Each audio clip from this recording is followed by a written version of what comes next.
دل کے اندر پتھر رکھ کر اللہ تبارک و تعالیٰ کو پکار رہے ہیں حسبنا اللہ و نعم الوکیل. ایک جنازہ اٹھا رہا ہے پھر بھی کہہ رہا ہے حسبنا اللہ و نعم الوکیل. میت مٹی میں دفنا رہا ہے ڈریم 11 کب میں کروڑ پتی بن جاؤں, کب کیا کر رہا ہوں. آذان ہو رہی ہے کوئی فکر نہیں.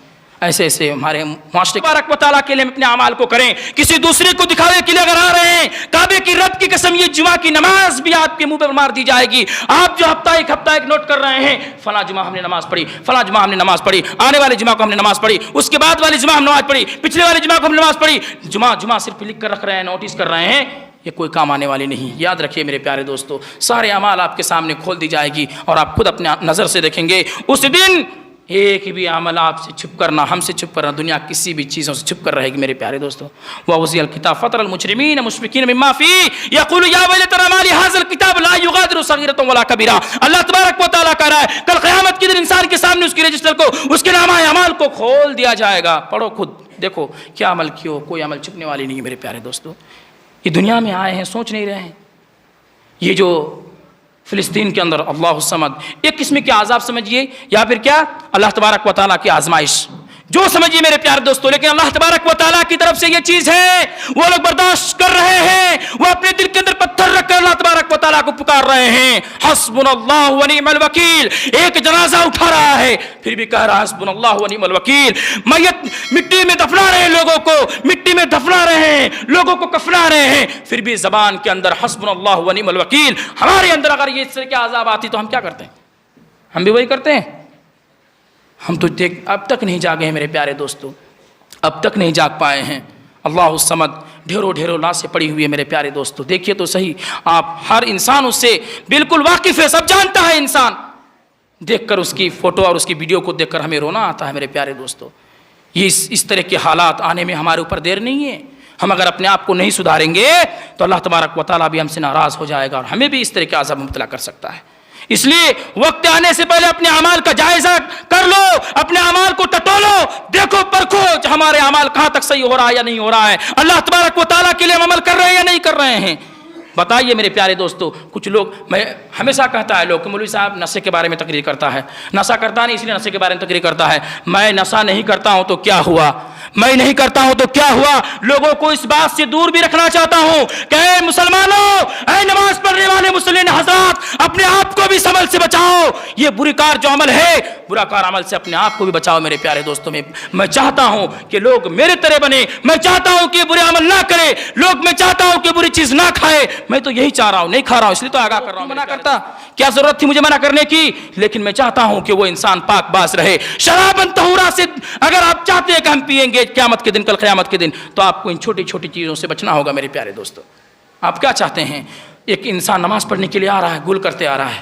ایک انسان نماز پڑھتے ہوئے نماز پڑھنے کے لیے آ رہا ہے, خیمے کو منہ سے نکالا, پھر وضو کرنا شروع کر دیا. اللہ الصمد. کیوں نماز کے اندر مذاق کر رہے ہو, کیوں مذاق کر رہے ہو نماز کے اندر؟ اس طرح کی نماز چلے گی میرے پیارے دوستو؟ چلنے والی نماز. اللہ کے لیے کیا آپ چھوٹی موٹی چیز کو چھوڑ نہیں سکتے؟ اللہ کے لیے قربانی نہیں کر سکتے؟ اللہ الصمد. صحابہ اکرام کو خیال کرو, اپنی بیوی تک کو چھوڑ دیے, اپنے اولادوں کو, اپنے بال بچوں کو چھوڑ دیے. ہم چھوٹی موٹی چیز کو, 5 روپیہ کی چیز کو ہم چھوڑ نہیں پاتے ہیں. سوچے تو صحیح, ہمارا عمل کیا صحیح ہو رہا ہے؟ یہ ہم نماز کے اندر مذاق کر رہے ہیں, ہم نماز کی توہین کر رہے ہیں میرے پیارے دوستو.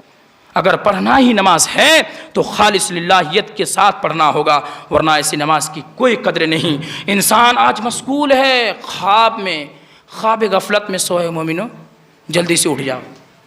انسان خواب میں سو رہا ہے, خواب ہی چلتے بلتے خواب دیکھ رہا ہے. کیا دیکھ رہا ہے؟ کروڑ پتی ہم بن جائیں ہیں. خواب, ڈریم 11 خواب دیکھ رہا ہے انسان. ہاں, اللہ کے رسول صلی اللہ علیہ وسلم کہہ رہے ہیں لا يدخل الجنت, وہ انسان جنت میں داخل نہیں ہو سکتا ہے, غزی بحرام, جس نے 1 روپیہ کمائی, حرام کمائی کا کھایا ہوگا, اس کا جسم کبھی جنت میں داخل نہیں ہوگا. زندگی میں اس کا جسم کبھی جنت میں داخل نہیں ہوگا. جس کی کمائی حرام کمائی کی ہوگی کبھی وہ جا ہی نہیں سکتا میرے پیارے دوستو. اور سونے کے بعد ہی خواب دیکھی جاتی ہے, چاہے وہ سچ ہو یا غلط ہو. لیکن آج کل ایسے مسلمان ہیں ہمارے اندر کہ وہ چلتے بلتے خواب دیکھ رہا ہے, ڈریم 11 کب میں کروڑ پتی بن جاؤں, کب کیا کر رہا ہوں. آذان ہو رہی ہے کوئی فکر نہیں. ایسے ایسے ہمارے معاشرے کے اندر مسلمان موجود ہیں. اللہ الصمد. غور کیجئے میرے پیار. تو میرا موضوع خالص للہیت اللہ رب العالمین کے لیے عمل ہونی چاہیے، ورنہ وہ عذاب اللہ رب العالمین کا دور نہیں ہے میرے پیارے دوستو جو ہم پر نہ لوٹے اور نہ آئے. کیونکہ اذا ظہر الزنا، میں بار بار اس حدیث کو بیان کرتا ہوں کہ اذا ظہر الزنا والربا فی قریۃ فقد حلوا بانفسہم عذاب اللہ تبارک اللہ کے رسول صلی اللہ علیہ وسلم فرماتے ہیں کہ جب ایک بستی کے رہنے والوں میں سود خوری، زناکاری عام ہو جائے گی. سود خوری، سود ہر طریقے سے کمائی جا سکتی ہے. سود صرف ہم کسی کے بینک سے لے رہے ہیں یا کھا رہے ہیں وہ نہیں، سود ہر چیز کو کہا گیا ہے. کیا ہے؟ جیسے ہم ڈریم 11، یہ کیا ہو گیا آپ کا ایک جوا کھیلا اڈا ہو گیا. یہ جوا ہے لیکن اس کو بھی سود میں شمار کیا جا رہا ہے کہ انسان اس سے کما کر کھا رہا ہے، کسی کو کھلا رہا ہے، کسی کو پلا رہا ہے.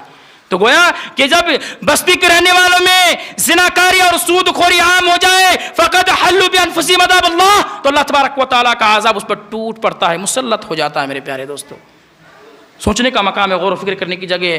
کتنی باتیں آپ کو سمجھائی جائے، جو آپ کھاتے ہیں وہی ہم لوگ بھی کھاتے ہیں، ہم علماء اکرام بھی وہی کھاتے ہیں. سمجھنے کی صرف بات یہی ہے کہ ہم مسلمانوں کو چاہیے کہ ہم اس سے مبرہ رہیں، دور رہیں. اللہ تبارک و تعالیٰ نے جو حلال کمائی ہمارے لیے دنیا کے اندر نازل فرمایا ہے، ہمیں کہہ دیا ہے قرآن کے اندر کہ آپ کو کیا کھانا ہے، نہیں کھانا ہے، کس سے بچنا ہے، کس سے نہیں بچنا ہے. اس سے ہمیں اور آپ کو دور رہنا. میرے پیارے دوستو، بہت سارے آج چھوٹے چھوٹے بچوں کو دیکھ رہا ہوں تو آنکھ سے آنسو آتی ہے کہ انسان کے آج حالات اس قدر ہو گئی ہے.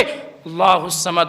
بچے طرح طرح سے نشہ کر رہے ہیں. کہیں پہ کچھ اعلان ہو رہا ہے کہ فلاں جگہ میلہ لگنے والا ہے، باپ بیٹے کو روکنے والا نہیں. باپ بیٹے کو روک نہیں سکتا ہے. آج کل اس طرح کے بیٹا ہو گیا ہے. باپ پی رہا ہے، بیٹا دیکھ رہا ہے. اس طرح کے انسان ہو گیا ہے. سب کوئی ایک طرح سے مل کر اللہ تبارک و تعالیٰ کو ناراض میں لگے ہوئے. پر اللہ تبارک و تعالیٰ اگر اپنے آپ پر غصہ میں آ جائے، اگر اللہ تبارک و تعالیٰ ناراض ہو جائے تو اس گاؤں کے ایک ہی انسان کو عذاب نہیں پہنچائے گا. یہ ہمیشہ یاد رکھیے گا. اللہ تبارک و تعالیٰ ایک انسان کو عذاب نہیں پہنچاتا ہے، اس کے قوم کے تمام لوگوں کو عذاب پہنچاتا ہے. اذا اراد اللہ بقوم اصاب العذاب اصاب من كان فيهم ثم بعثوا على نياتهم وفي لفظ البخاري على اعمالهم. اللہ کے پیارے صلی اللہ علیہ وسلم فرماتے ہیں اللہ تبارک و تعالیٰ جب کسی قوم کو عذاب دینے کا ارادہ کرتا ہے تو اس قوم کی ایک انسان کو عذاب نہیں دیتا ہے بلکہ اس قوم کے تمام افرادوں کو عذاب دیتا ہے. بتائیے میرے پیارے دوستو، ہم کہاں تک اللہ رب العالمین کے لیے ہیں اور کہاں تک اس کے لیے عمل کر رہے ہیں. میں ایک ہی کہوں گا، اگر آپ لوگ اللہ کے لیے صرف اور صرف یہ چھوٹی چھوٹی برائی کو چھوڑ دیں گے، کعبے کی رب کی قسم اب اللہ رب العالمین کے سامنے بہت پیارے ہو جائیں گے. اور میں ان لوگوں کے لیے زیادہ سے زیادہ دعا کروں گا جو ان چھوٹی چھوٹی چیزوں کی وجہ سے اپنے اعمال کو غارت کر رہے ہیں، اپنے اعمال کو برباد کر رہے ہیں. یا اللہ ان لوگوں کو زیادہ سے زیادہ تو ہدایت دے. اللہ اے رب العالمین ایسے انسانوں کو تو ان برائیوں سے بچا. اے اللہ ہم دیکھ رہے ہیں بہت سارے ایسے ہمارے گاؤں کے اندر ہیں جو پنجگانہ نماز وقت کے ساتھ پڑھتے ہیں. اللہ یا اللہ جو ان کے اندر برائی جو بری عمل ہے، یا اللہ تو ان کی بری عمل کو تو دور کر دے. میرے پیارے دوست